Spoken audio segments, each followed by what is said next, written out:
Thank you, Mr. Chairman and Congressman McDermott. It's my pleasure to be here to testify today on the place for fusion research and development in the nation's budget.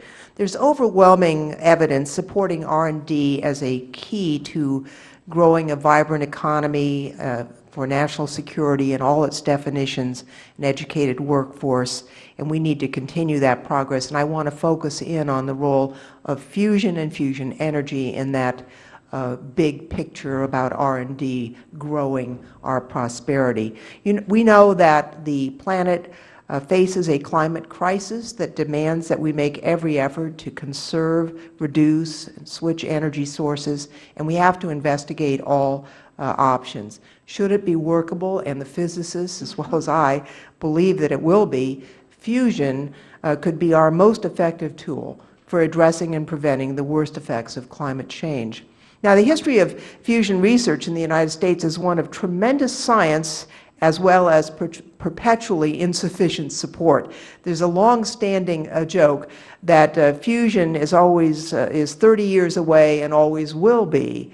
That's because we've actually had inconsistent support for the science, but the truth is we're actually way closer than that, especially if we don't take our foot off the accelerator. The rest of the world is catching up, and we cannot cede the lead on fusion energy research.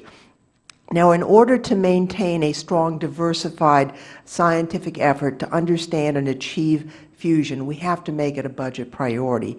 And that means robust funding for the Department of Energy's National Nuclear Security Administration, National Ignition Facility, and inertial confinement fusion and high energy campaigns, as well as the Office of Science's Office of Fusion Energy Science. The National Ignition Facility, which is at the Lawrence Livermore National Lab in the Congressional District of Congressman Eric Swalwell, is the world's most powerful laser. It's a crucial tool in maintaining the safety of our nuclear stockpile without underground testing. It approximates the conditions within an exploding hydrogen warhead, and it also reveals new understandings of the physical world and will show a path forward toward clean, safe fusion energy.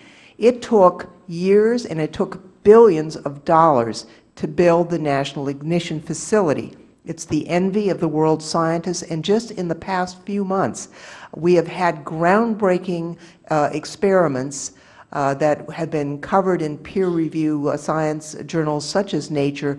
We are getting close.